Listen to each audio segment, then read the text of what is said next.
Comrades, your presence here this day signifies the momentous choice that each of you has made. With your strength now pledged to the scions of the Seventh Dawn, you are beholden to no single nation. You stand as the vanguard for a united Eorzea.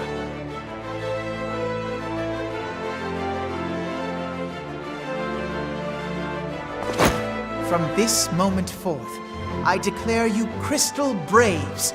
Let us mend this fractured realm and face our enemies as one.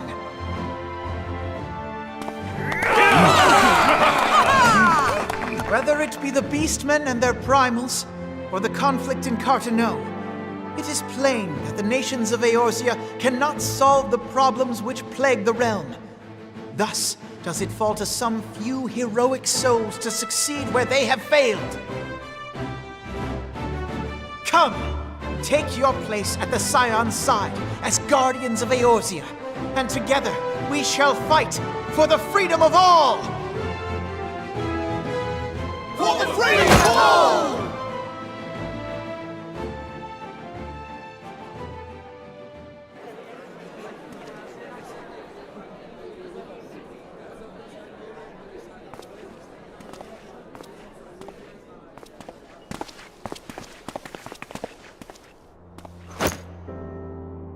A rousing speech, Alphino. Or should I say, Crystal Brave Commander Leveilleur? Please, Antecedent. The title is honorary. I shall not be leading the troops into battle, as it were. We are of the same purpose. Let us join hands and do what must be done to save this land.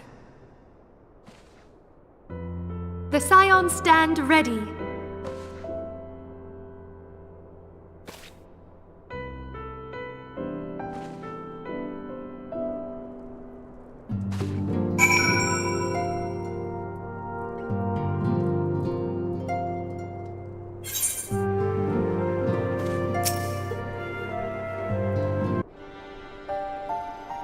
I'm eager to see what the Crystal Braves might accomplish. This shall prove an interesting time indeed for the Scions. Yes, I'm listening. So our worst fears are confirmed. The entire Isle. Such power defies comprehension. Truly? Kryl is alive? Thank the 12. I see. Pray, inform me if her condition changes. Yes, I shall pass on your words to Urianger. My thanks. I shall contact you anon. When I learned of the loss of the Isle of Val, I dared not hope that my friend had survived. Yet, by some miracle, it would seem she has. She's still to regain consciousness, it is true, but better that than death. Putting this happy news to one side, we must now endeavor to make sense of the readings taken by the survey party. It appears the etheric disturbance which accompanied the Isle's destruction is of a magnitude alarmingly close to that of Ultima. Could the Ascians be responsible for this devastation as well? I wonder, have you heard aught from the Mother Crystal since the battle with the Garleans?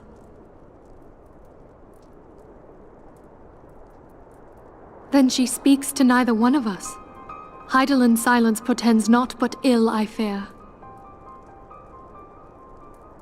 Louisoix, I pray you yet watch over us.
Hail to you, Scion. How might we serve you?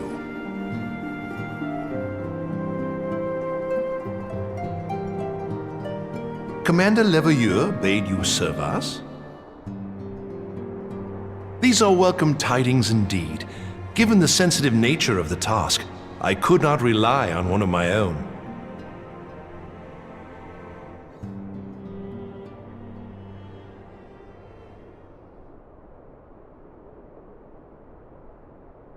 That which I'm about to tell you, I tell you in the strictest confidence.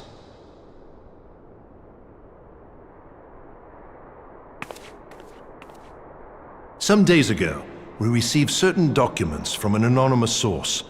They notified us of the presence of a Garlean agent within the ranks of one of the Grand Companies.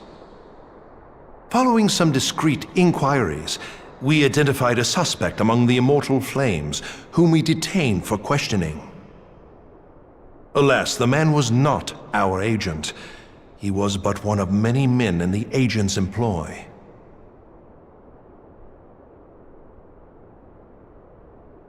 We pressed the traitor for a name, but he had none to give.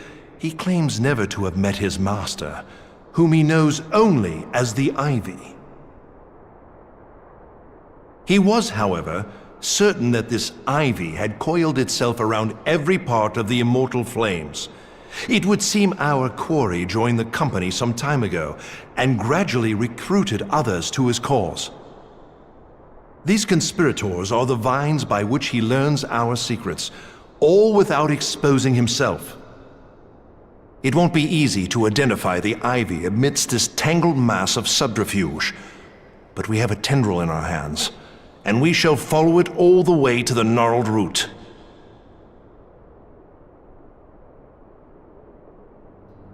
Now, much as I would prefer to proceed with due discretion, circumstances demand that this matter be settled post-haste. Garlemald's War of Succession nears its end, and it is feared that the Empire will soon resume its march on Eorzea. When it does, we can ill afford to have traitors in our midst. The Ivy must be rooted out now. We must begin by apprising General Roban of our findings. I would ask that you accompany me to the Hall of Flames and remain on hand to see that things go smoothly. Assuming the Ivy's tendrils are as widespread as we believe, he will be aware that an investigation is underway, and if that is the case, he may well move against us.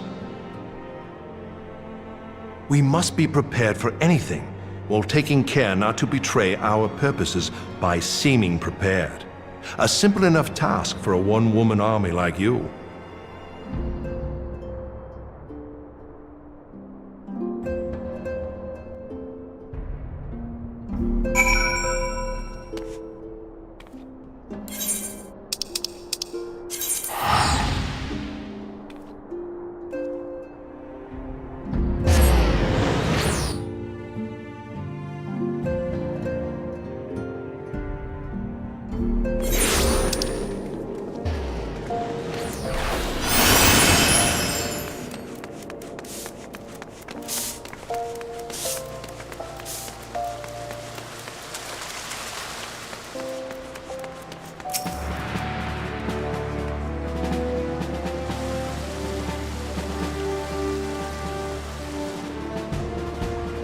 Well, well.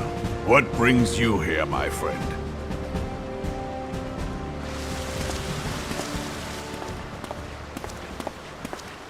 She is here at my behest.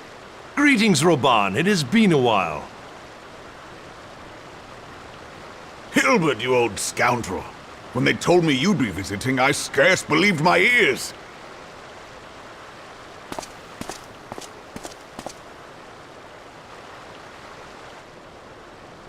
But look at you! The honored captain of the Crystal Bloody Braves. Who'd have imagined, eh? Not many, but fewer still would have imagined your destiny lay in politics, old friend. Aye. We've both come far, have we not?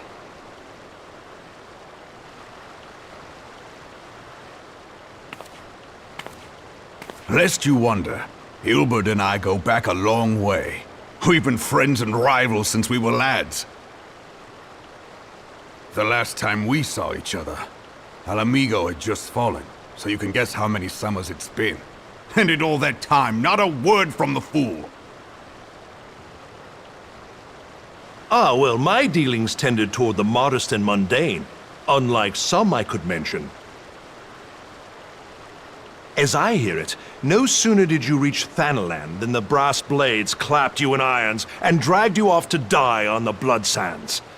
Being a stubborn sort, you won 1,000 matches and earned yourself a place in the people's hearts while you were about it.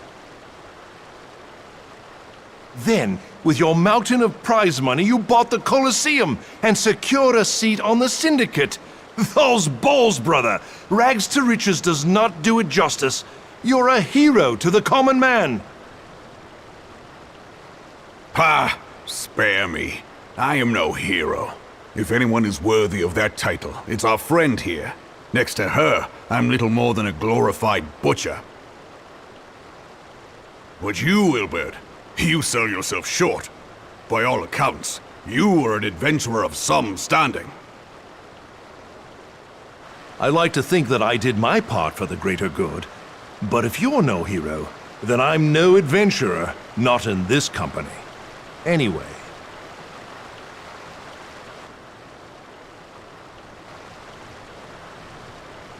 I have tidings. So there has been progress. I've let it be known that this meeting is a reunion between old friends. None will give your visit a second thought. To convene elsewhere would only attract attention. Let us speak here, in plain view of all.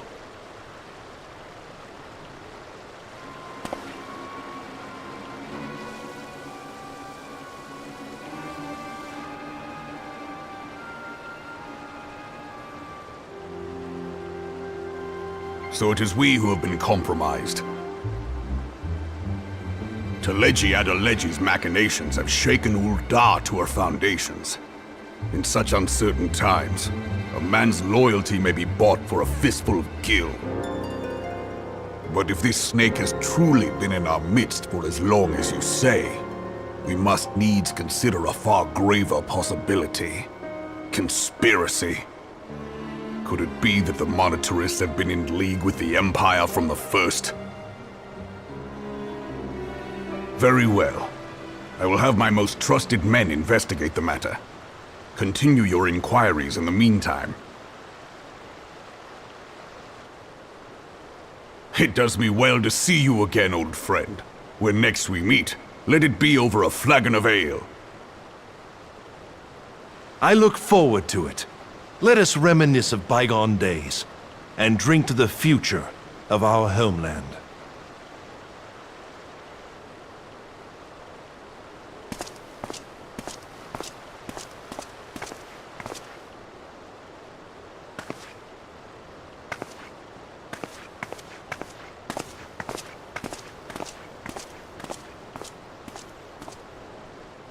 Flame General, you wear the mantle well, old friend. I must work hard if I'm to keep up. Well, it would seem your services were not required after all. I dare say we have Roban's prudence to thank for that. Still, I was glad of your presence. My thanks, Scion.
Have faith, my friend. You need only state your case with confidence and clarity.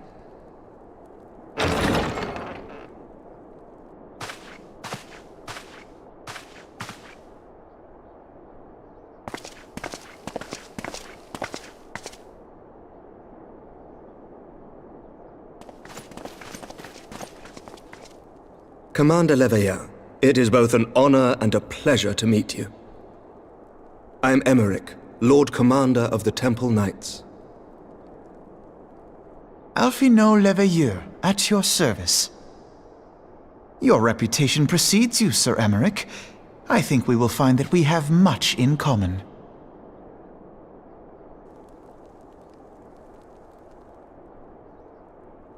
Speaking of reputations, yours towers over us all. Does it not? It does indeed, Lord Commander.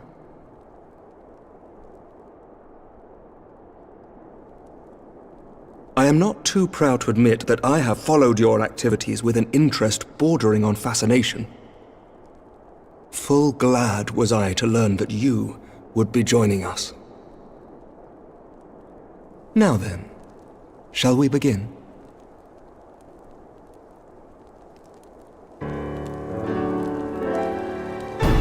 We know full well that the Garleans will return in force ere long. What is more, we have yet to achieve a lasting victory over the Primal Menace. The beast tribes continue to summon their gods, and each incarnation is stronger than the last. Ishgard is not immune to these threats. I must reiterate that it would behoove your nation to rejoin the Eorzean Alliance. Once again, I must respectfully disagree. On what grounds? Despite their presence in Kurthus, the Ixal do not concern us. Their territorial claims pertain to Gridanian lands, and it is the people of Gridania whom they harry. Consequently, the Holy See judges this to be a Gridanian affair, and Ishgard does not intervene in the internal affairs of other nations.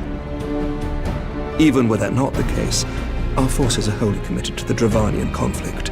We have not the knights to spare. As for the Garleans, we are not ignorant of history. We have observed the rise and expansion of the Empire, and we agree that it is only a matter of time before they resume their campaign in Eorzea. Then surely it would be in our best interests to present a united front. Mayhap one day, but not yet. Gaius van Belsar is dead, and the legion of conscripts he left behind lacks the will to fight. We think it highly unlikely that they will emerge from behind the walls of their castra for some time. Forgive me, but if Ishgard's position has not changed, why did you agree to this meeting?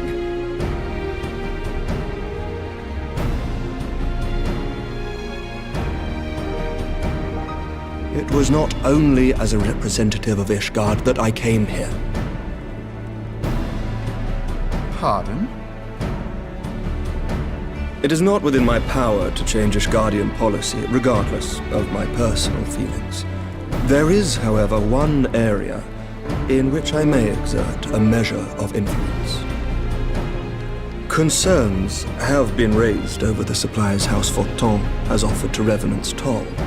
These have led to calls for restrictions on the provision of aid to foreign powers.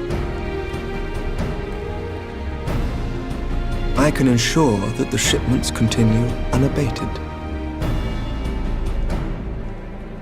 Sir Emmerich, we would be in your debt. No, you would not, for I require something in exchange.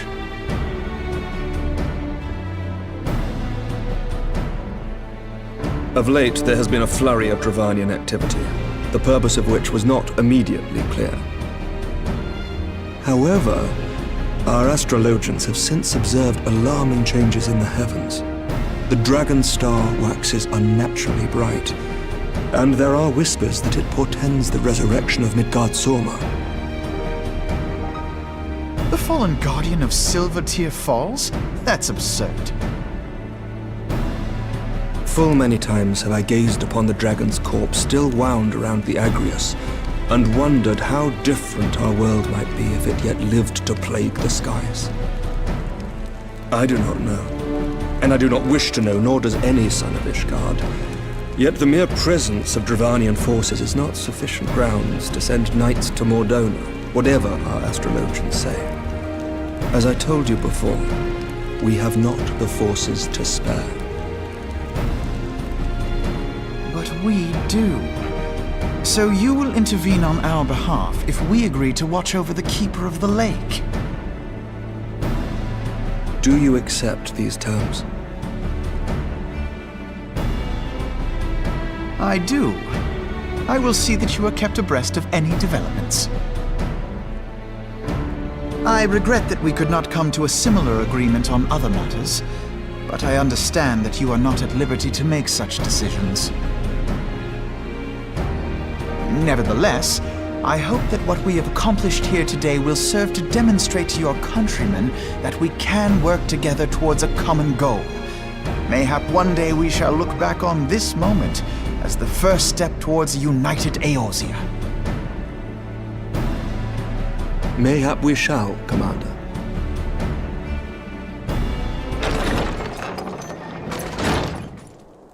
What is the meaning of this? The caravan, my lord. It's been attacked. It was Iceheart, my lord. What? By the Fury! All our precautions were for naught?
The tales do not do you justice, warrior of light.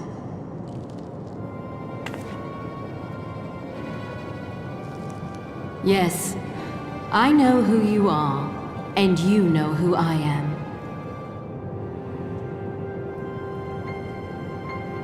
I was given the name Izel, but I earned the name Iceheart.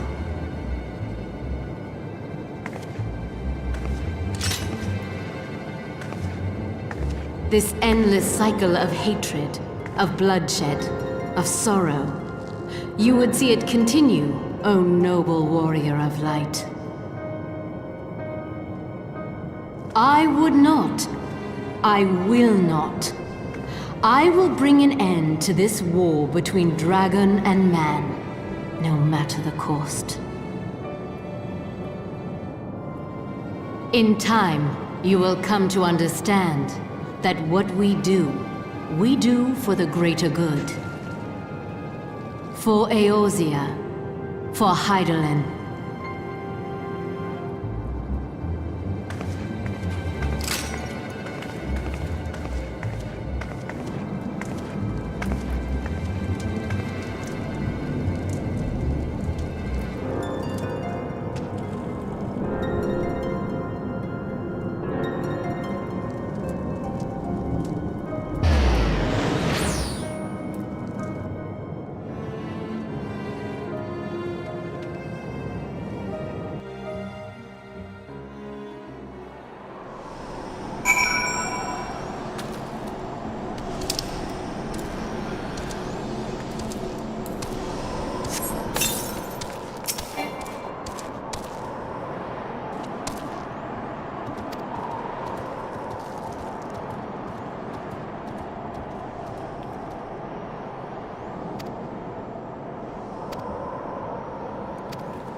Change has come to the Garlean Empire, and we must discuss the implications.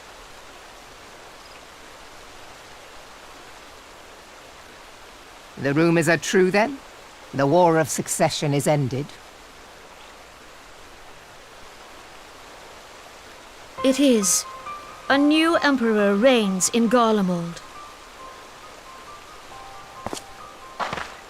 Who?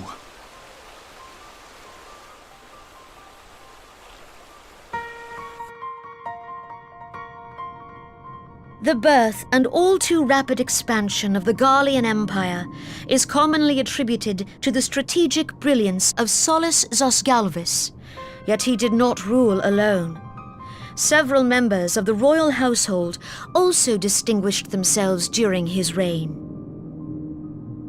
Nevertheless, it was the eldest son who stood to inherit the throne, until his most untimely passing.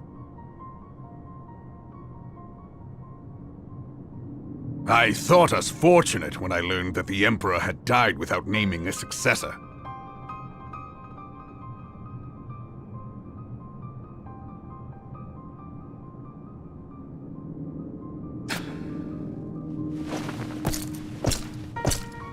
Would that the Garlean Empire had died with him.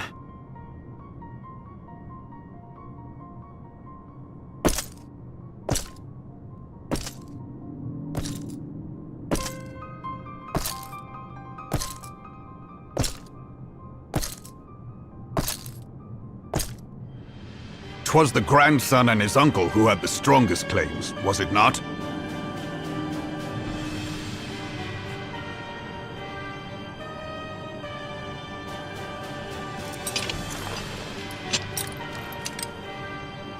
Indeed, yet claims count for little without the power to assert them.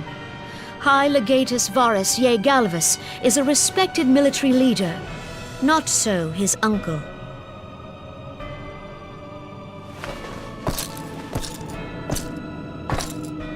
So young Varus has torn the crown from his uncle's grasp and taken his place at the head of the Empire.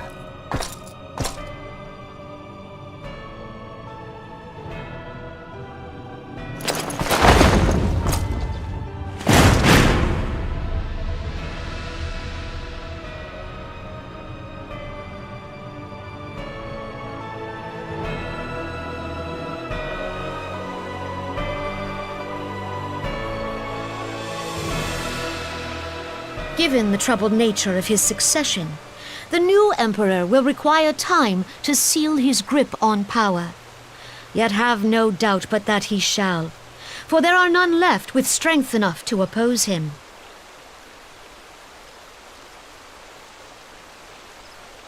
Since the success of Operation Archon, the remnants of the 14th Legion and the forces occupying Alamigo have done naught but fortify their positions. But you can be sure they'll be ready to march on us again, if their Emperor gives the word. When, not if. They say this Varus was so set upon Eorzean annexation that he spoke out against the Meteor Project.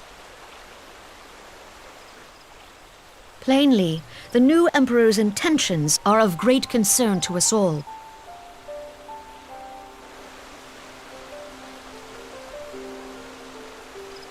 I propose that we set aside the Cartno dispute for the present, and discuss what measures the Alliance might take to prepare for a resumption of hostilities with Garlemald.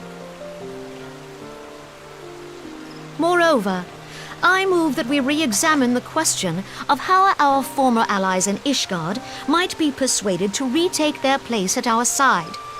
Could Eorzea but stand as one, 'twould deal a grave blow to our enemies' ambitions.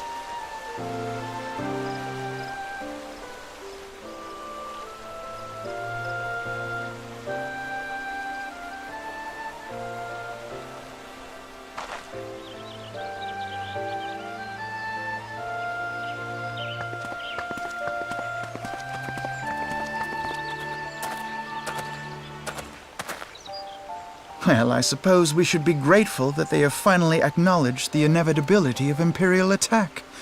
Who knows? They may even do something about it. If only the leaders of Ishgard would follow their example and stop hiding behind their gates, praying for the coming storm to pass them by. But that is a discussion for another time. At present, I am more concerned by the fact that the Alliance's mooted preparations will be made known to the Garleans many moons before their coming. So long as the ivy eludes our grasp, no secret is safe.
Minfilia, am I right?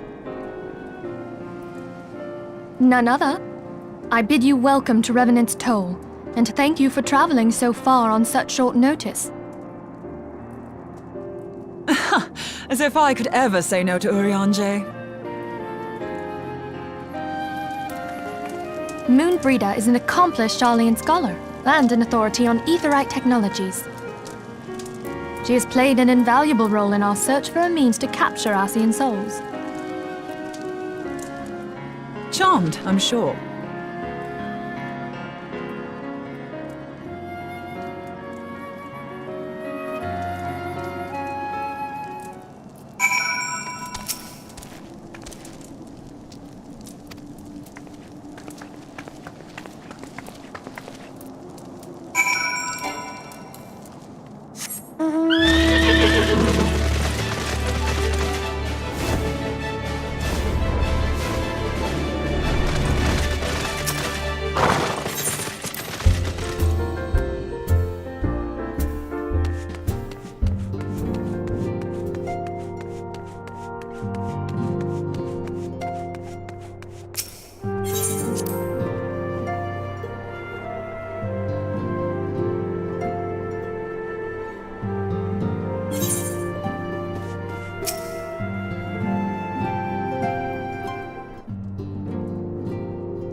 It's been ages!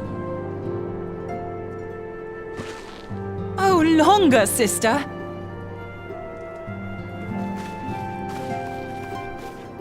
A joyous reunion indeed. Well, of course it is. Moon and I are like twin sisters. Save in appearance and aptitude.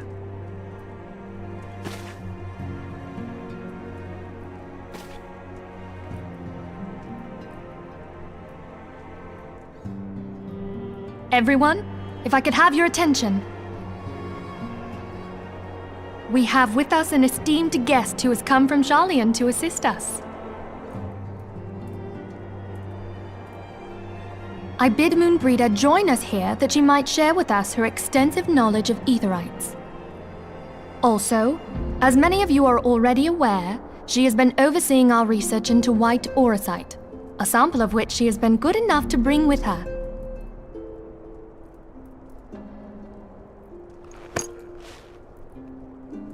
Well, I had to come, didn't I?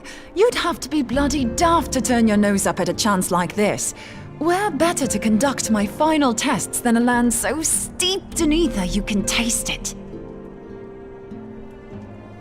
'Tis plain the passage of the years hath done little to dampen thy youthful spirits. And nothing at all to reform thy youthful manner.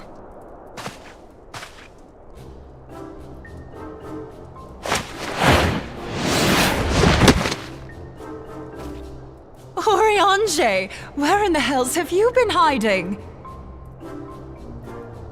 Unhand me.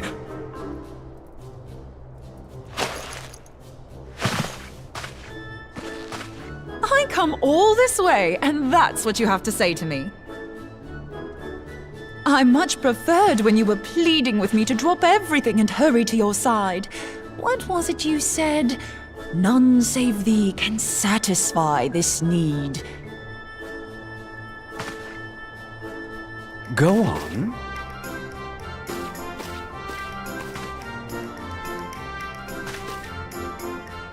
Thine artless attempts to misrepresent mine all too innocent motives do thee little credit.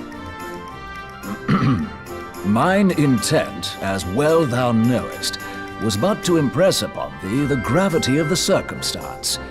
Lest thou doubt, a deiform entity shall shortly be summoned, save if thou and no other grantest my compeers thine aid. You still haven't found it, then? Your missing aetherite? We have not. No.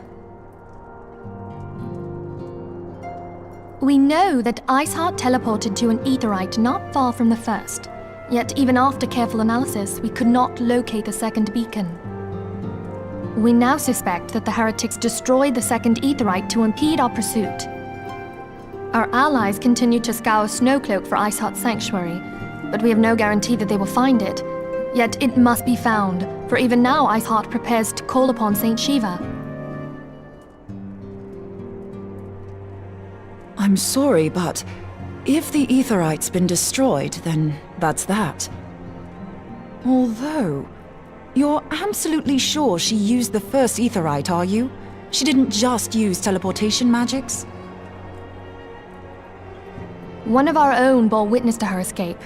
I can say with absolute certainty that Iceheart used the aetherite.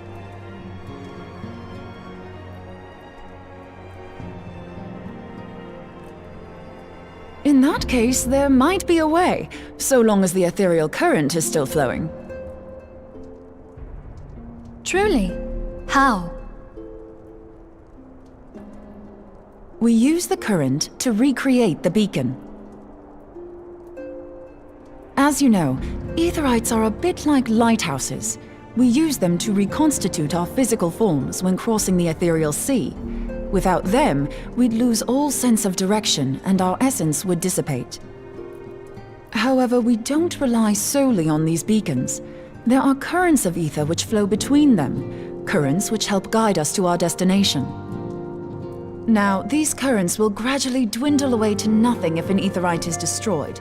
But if even a sluggish flow remains, we could theoretically use it to direct a surge of concentrated ether towards the void left by the beacon, and thereby fill it up again. Like opening the floodgates to fill a dry riverbed. Though, correct me if I'm wrong, but would we not need a veritable reservoir of ether? In concert, we might manage to channel a sufficient volume, yet that is not my chief concern. To direct the flow of so great a volume of ether with the requisite precision would be a nigh impossible task in itself. I barely succeeded in facilitating travel to an unattuned beacon. That which you describe sounds considerably more difficult.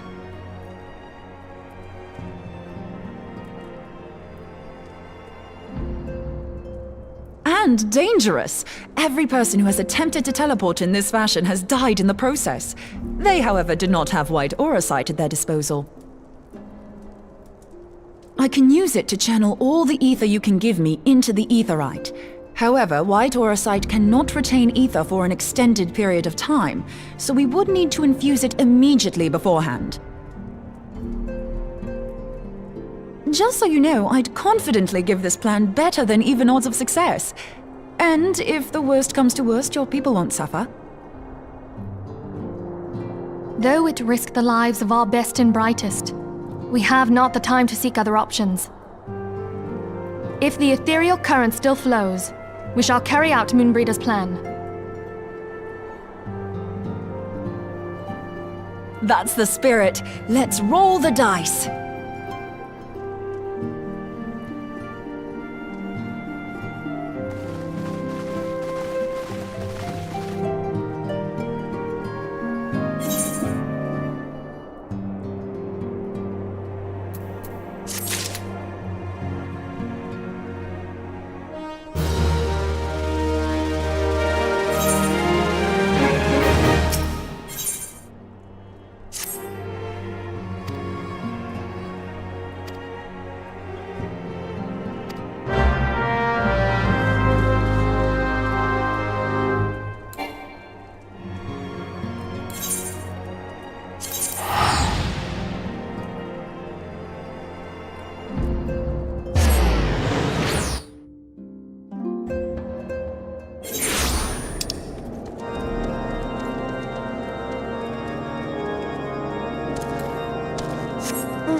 You should never have come here, warrior of light. I labor only to forge a lasting peace. A peace you would deny us out of ignorance and blind faith. No matter. If it is our fate to be at odds, then it is mine to strike you down. We whom gods and men have forsaken shall be the instruments of our own deliverance. Partake of my flesh. Fill this vessel with your light. Walk amongst your brothers and sisters once more.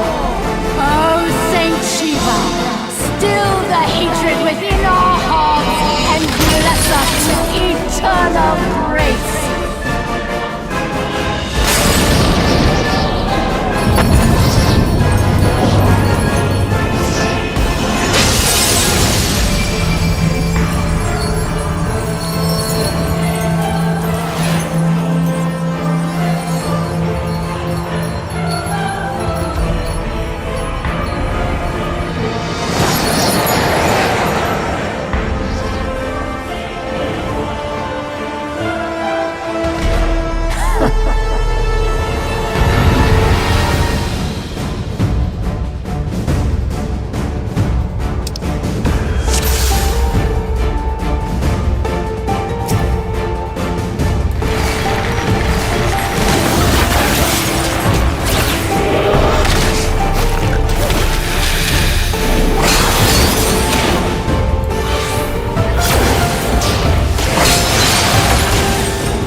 Fool. Blind, bloody fool.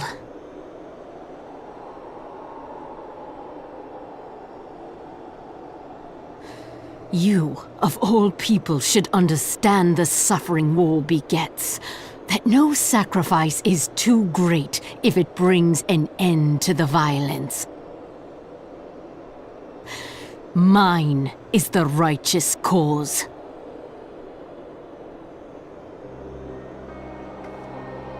You fight in a war you do not understand.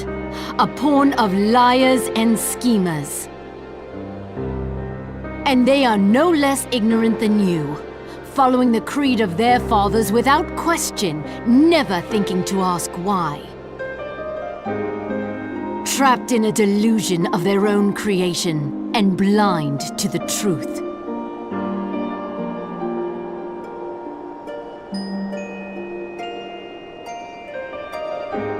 Warrior of Light, redemption is not beyond us.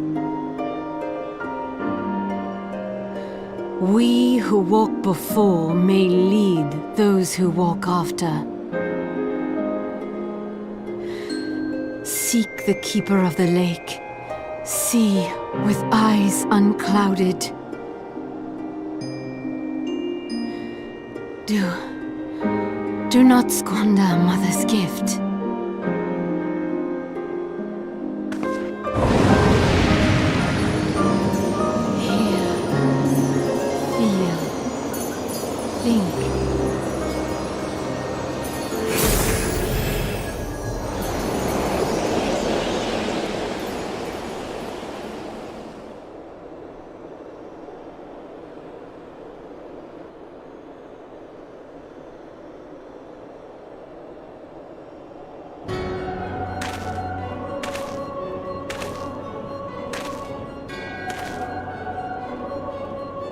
And so the vessel withdraws, a predictable outcome. Nevertheless, La Habrea will be pleased. How unfortunate.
On behalf of the Holy See of Ishgard, allow me to express my deepest thanks. Never before have we been required to contend with a primal. Indeed, there were fears in some quarters that our knights might not be equal to the task. From what we have now learned of these beings, I can say with certainty that we would have lost a great many men had the Scions not intervened. Then the argument for preemptive action should be self-evident. Perchance now you will reconsider my proposal that Ishgard move against Nautalon. Ere we first met, a similar proposal was tabled, but the Holy See decreed that we were to observe, and that military action should be taken only in self-defense. All things considered, it was not an unreasonable decision. Since the calamity, 2 vigils have fallen to the Horde, while Garuda has never shown any inclination to storm the gates of judgment. Which is why this unprecedented crisis and its resolution may prompt a change in policy. You who have faced these primals know well the threat they pose. Ishgard did not. Not until now. And there is naught like a brush with death to change a man's outlook. At the very least, this should silence any lingering objections to our arrangement with Revenant's Toll. The Holy See may even feel moved to grant us its formal endorsement.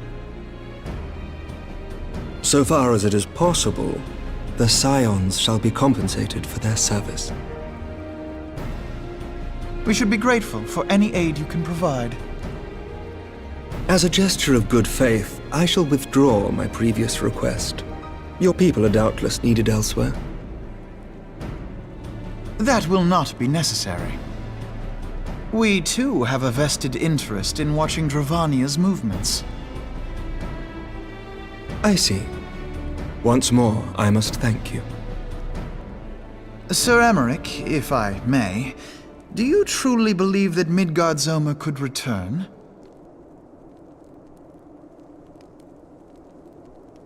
The heavens are a window unto truth, but those who interpret their movements are not infallible. I requested your involvement as a precautionary measure.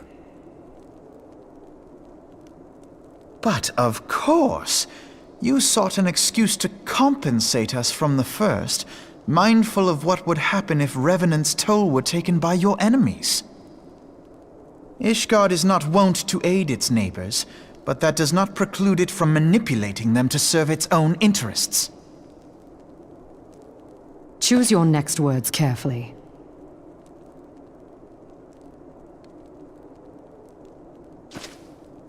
Do you know what sort of man becomes Lord Commander of the Temple Knights? One who comes from good stock. I did not. Yet here I am now. Why do you suppose that is?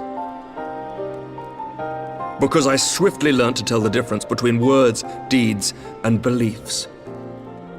You are correct, Master Leveilleur. Ishgard desires to see Revenant's Toll flourish, as it would present a troublesome obstacle to our enemies from the south. We are so glad to be of use to you. As we are to you. Ours is a mutually beneficial arrangement, lest we forget, one born of necessity. The dragons grow more restless by the day, and the heretics harry us nigh without cease. We have contended with such troubles for centuries, but there are limits to even our endurance.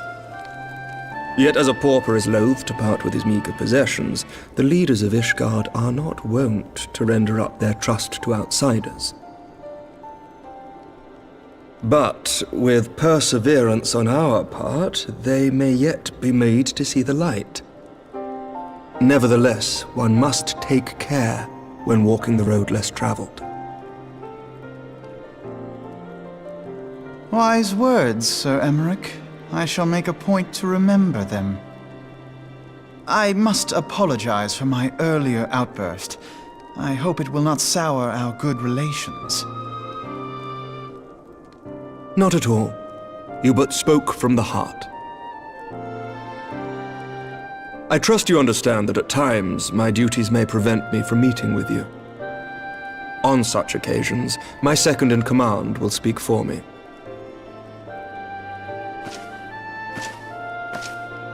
Lucia, at your service. Pray excuse our reticence. We are but wary of speaking too freely, lest our sentiments be made known to our enemies. Know that the Lord Commander and I are of one mind. For the sake of Ishgard, and of Eorzea at large, I pray our peoples can put aside their differences. Those who dwell in the past risk losing sight of their future. Should aught befall one of our shipments, pray inform Lucia immediately.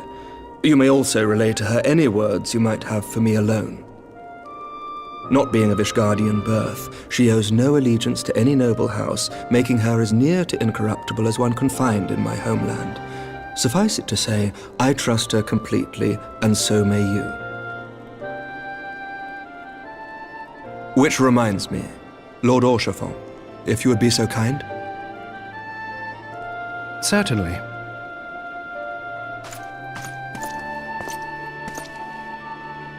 In times such as these, trust is ever in short supply. Mayhap this will go some way to rectify the problem. The results of our investigation into the heretics' recent attacks, as well as our interrogation of the merchant you detained. Sir Emmerich, I cannot thank you enough. Think nothing of it. Ishgard may be many things, but it is no friend to Garlemald. Did I not tell you to have faith, my friend?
Words cannot well express how glad I am to see you return to us hale and whole. Needless to say, I am most eager to hear your account of that which occurred in Kurthis, assuming you're ready to speak of it. Excellent. I shall summon the others at once.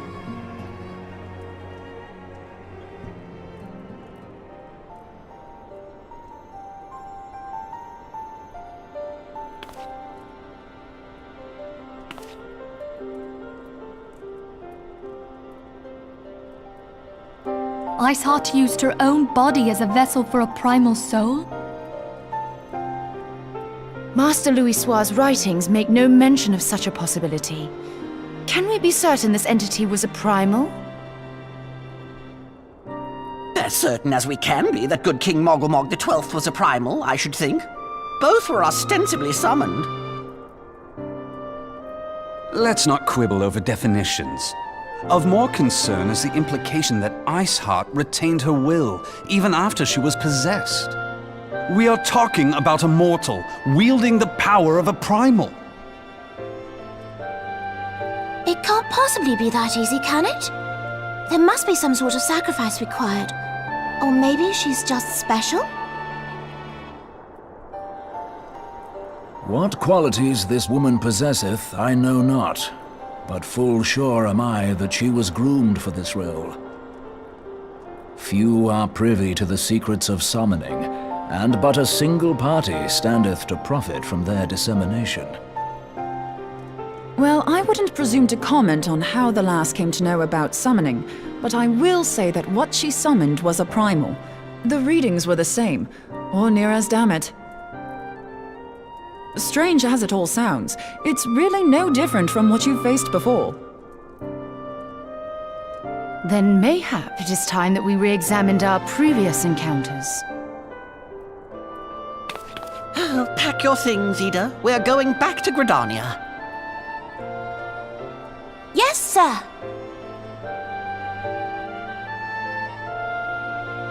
About Iceheart's final words to you. Hear, feel, think. Hydaelyn speaks to her as well. If Iceheart is blessed with the power of the Echo, she will doubtless have used it to further her goals. Or could it be that it was a revelation granted her by the Echo which first set her on this path? She did say that the Ishgardians were blind to the truth. Do you think she has knowledge of the origins of the Ishgardian-Dravanian War? It would do much to explain her unwavering conviction. Did not the Lady Iceheart implore thee to seek the Keeper of the Lake? And did she not imply that in so doing thou wouldst come to see with eyes unclouded? Midgard-Zoma was a king amongst kings who reigned for centuries on end. But he is dead and his wisdom lost to the ages. Unless the Ishgardians' fears are well-founded. It would seem we have yet another reason to stand watch over the Keeper of the Lake. For a mercy, we are well positioned to do so. Iceheart, Shiva, Ascians, and Midgard-Zoma. I shudder to think how they're all connected.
I've heard. Truly bothersome business. No, I do not foresee a problem on that front. The main concern is Roban. There is no telling what the brute might do. Have the blades watch him in the flames day and night. You may leave the Sultana to me. I shall personally attend her grace.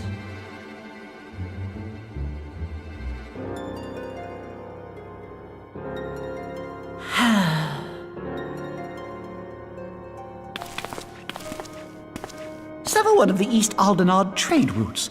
That ought to keep Lolorito occupied for a while.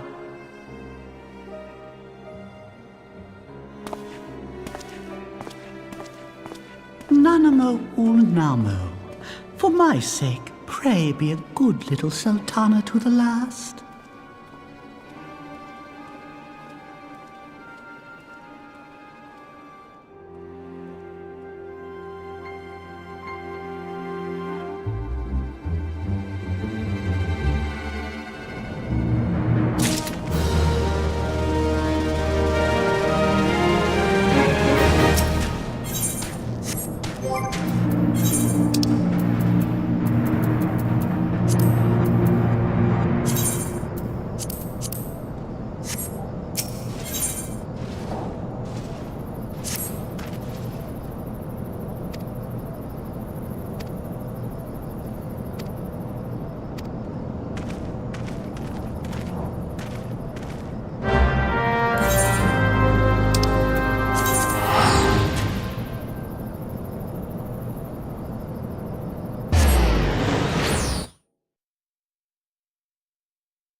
Welcome back, my friend.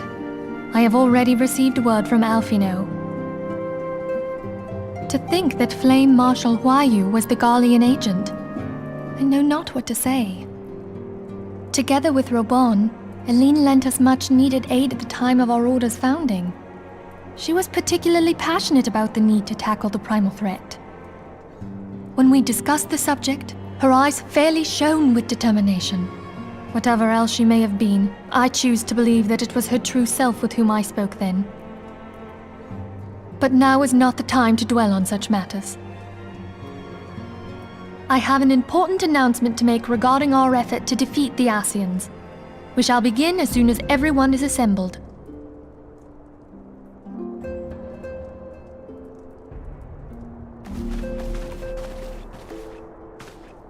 My thanks for coming, friends. Moonbreeder, the floor is yours. By now, I'm sure you're all familiar with White Auracite, the miraculous material that'll allow us to capture Asian souls. Back at Snowcloak, we verified its ability to absorb vast amounts of ether.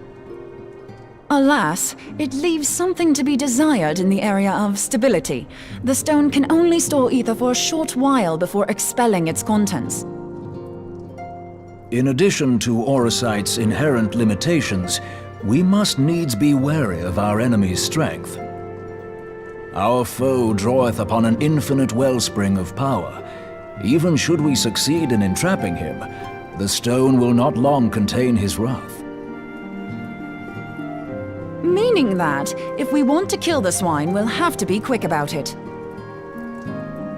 'Tis our belief that an Asian soul may be permanently undone, if smitten by a sufficiently concentrated burst of pure ether. The only trouble is, we can't say for sure how concentrated the burst needs to be. Without knowing how much ether an Asian soul is composed of, we're basically guessing.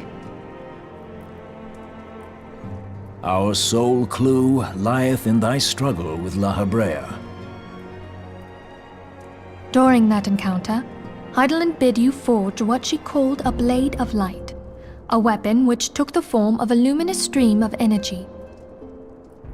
Based on your description, we believe the blade with which you vanquished your foe was composed of ether.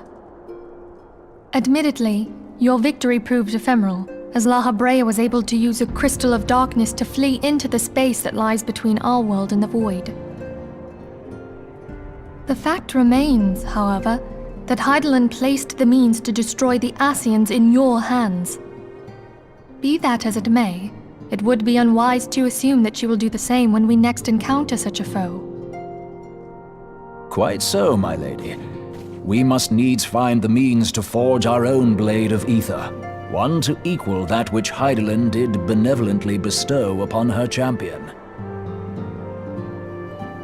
That is all well and good, but it seems to me that producing such a blade will require a prodigious quantity of ether. Whence will it come, pray tell?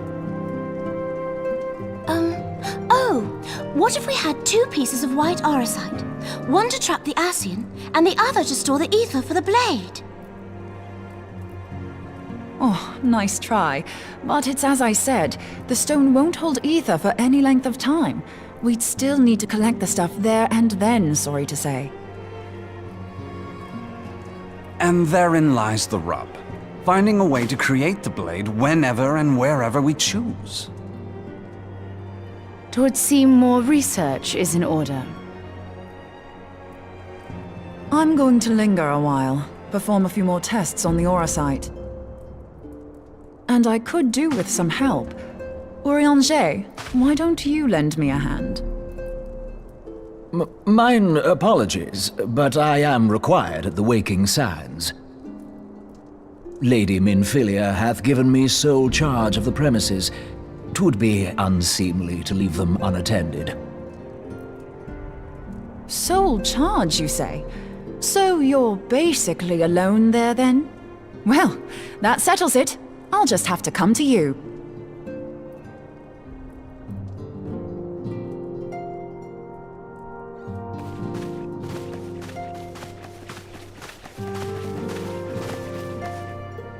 While you were afield, word arrived from the Sharlayan motherland. You will recall that a survey party was dispatched to investigate the incident of the Isle of Val. What they discovered was troubling, to say the least. According to the report, the isle has been erased from existence. 'Twas as if a hole had been torn in the very fabric of reality. Aye, yet the mystery endeth not with the isle's disappearance. It hath come to light that a number of scholars in various other locales were reported missing at a similar juncture. What's more, they all had something in common with the head of the students of Baldessian. Every last one of them was researching a phenomenon called dimensional compression, or the rejoining as the ancient texts call it. I'll be damned if that's a coincidence. All indications suggest Ascian involvement. But I sense that a force greater still is at work. The entity the Dark Beings call the One True God. We must pray that my dear friend Kryl regains consciousness soon. If she bore witness to the Isle of Val's final moments, she may be able to shed some light on this mystery.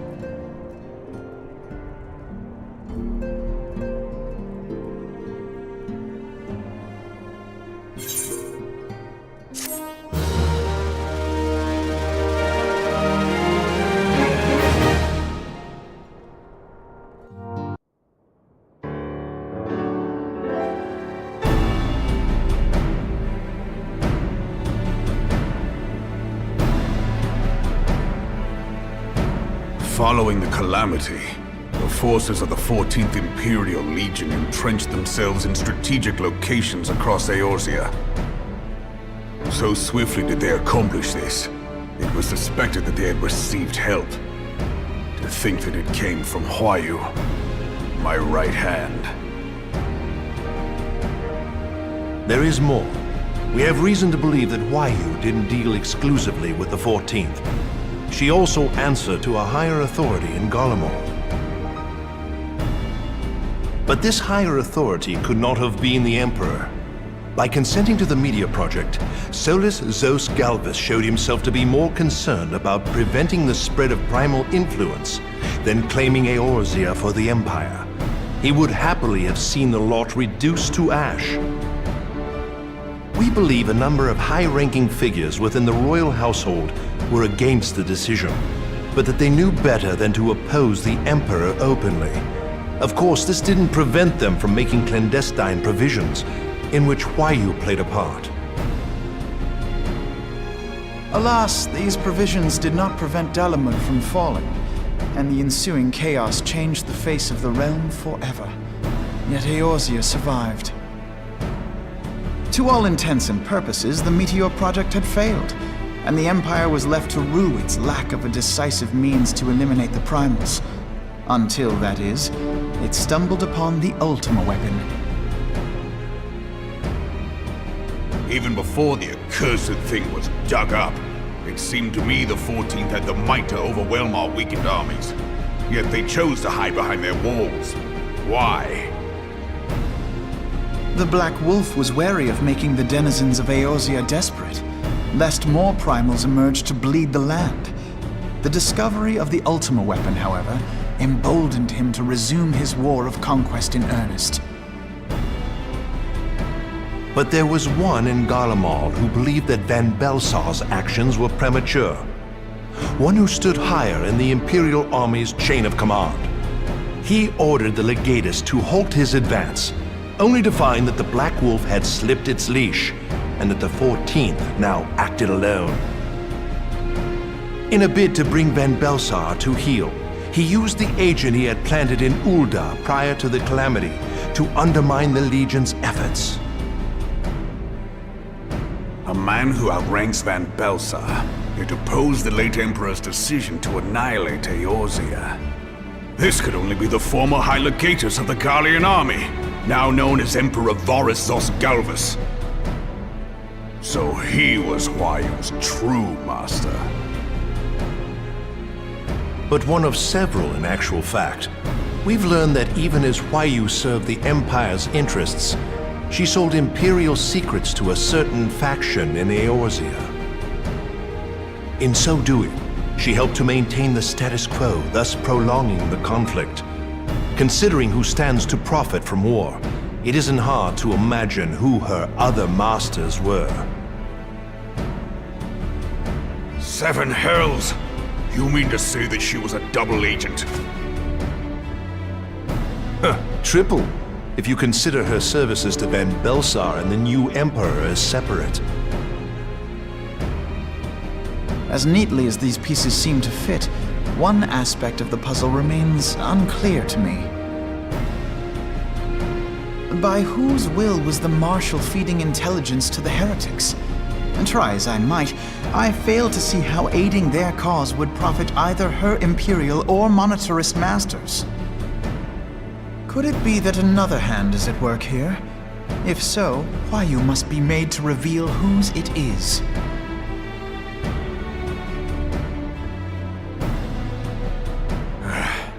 Not only have I lost a trusted friend, now I must interrogate her as a stranger. Not a pleasant task, I grant you, but a necessary one.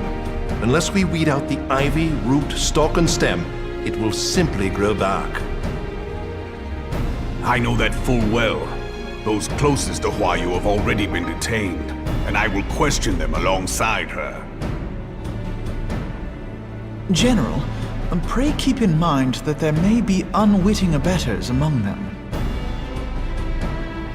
All will be treated fairly. On that you have my word. Those who are innocent have no cause to fear. You have ever been a friend of truth, General. I hope the unpleasant task of weeding out falsehood will not detain you too long. Though it be for the sake of Eorzea, doubting one's comrades is poison to the soul. And with that, I take my leave.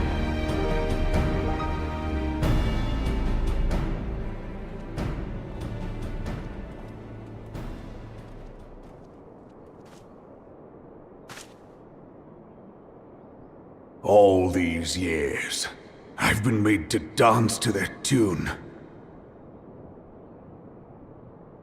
How could you, Huayu? How could you side with them? Those cankers who take from this land and give naught in return, who use their power to disempower and grow fat while the people starve. I know you can hear me, monitorous scum! Your crimes will not go unpunished! Until you have purged this land of your sickness, before the eyes of the 12, I swear it!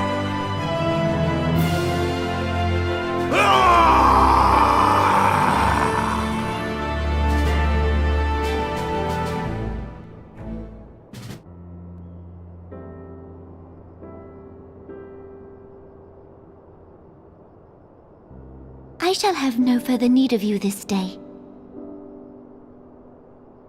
Your Grace.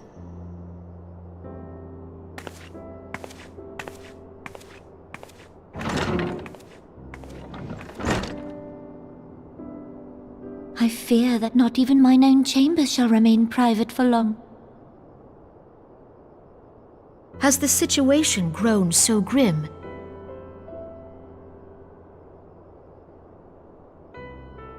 Ever since he proposed the Cartiner Reclamation Bill, Teleji Adeleji has risen to greater prominence upon the backs of impoverished refugees. The monetarists were ever united in their pursuit of profit, but the man's actions have torn a rift in their ranks. They snap at each other as rabid dogs. Yet now is not the time to be bickering among ourselves. If this bickering is a threat to law and order, might you not have grounds to dissolve the Syndicate? Would that the solution were so simple, Admiral. Alas, my moving to dissolve the Syndicate is certain to spark outrage among the influential merchant class, whom the Cabal represents. This would serve to exacerbate the current unrest, and peace would slip still further away. Be they rich or poor, natives or refugees, all who reside in Ul'dah have a right to pursue happiness. It is the duty of a ruler to protect this right. If I am to perform my duty, I must needs tread warily. It would not do to make enemies heedlessly. Were Lord Lolorito here, he would doubtless say that I have my head in the clouds. A ruler is required to take a wide view. Try as we might to cater to all needs, some will inevitably be overlooked. As such, there shall ever be citizens who feel aggrieved. It cannot be helped. But as you have informed us, the monetarists take no view but their own. They hunger for power while the masses starve. In the absence of a common cause, it seems beyond any one individual to make Ul'dah whole. And the presence of a Garlean agent within the Immortal Flames only makes matters worse.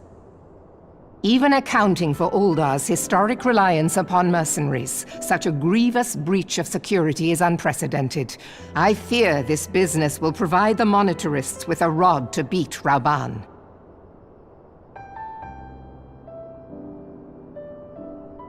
Eorzea can ill afford for the Immortal Flames to be dampened now.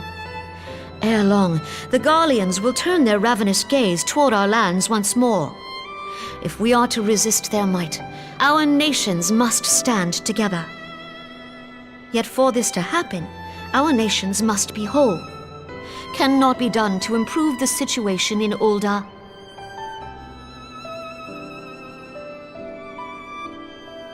The true wealth of Ul'dah lies in the health, happiness, and hopes of her citizens. Alas, the citizens shall never know these things, so long as their lives are ruled by the ambitions of the few. The monetarists claim to represent the best interests of the people, but in sooth they desire only to manipulate them for their own selfish ends.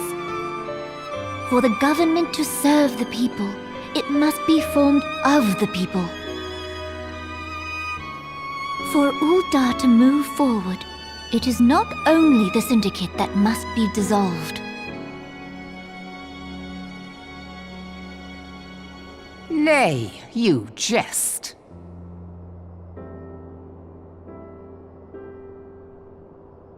My friends, it was for no other reason than to make known to you mine intent that I requested your presence here. When I make my declaration to the people, chaos shall inevitably ensue.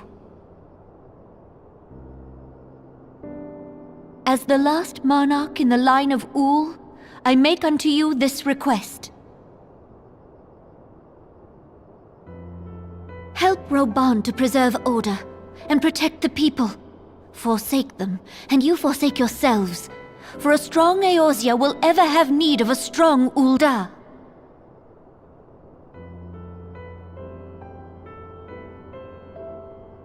Your Grace, are you certain of this? There is no other way. When the time is ripe, the nation shall become a true republic. Both royalists and monetarists shall cease to be. Ul'dah will no longer belong to kings or queens or merchant princes, but to her people.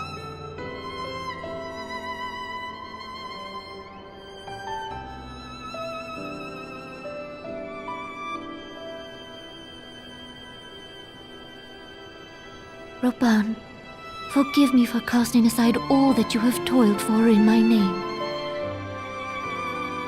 Beyond this gesture, I am powerless to help my subjects.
you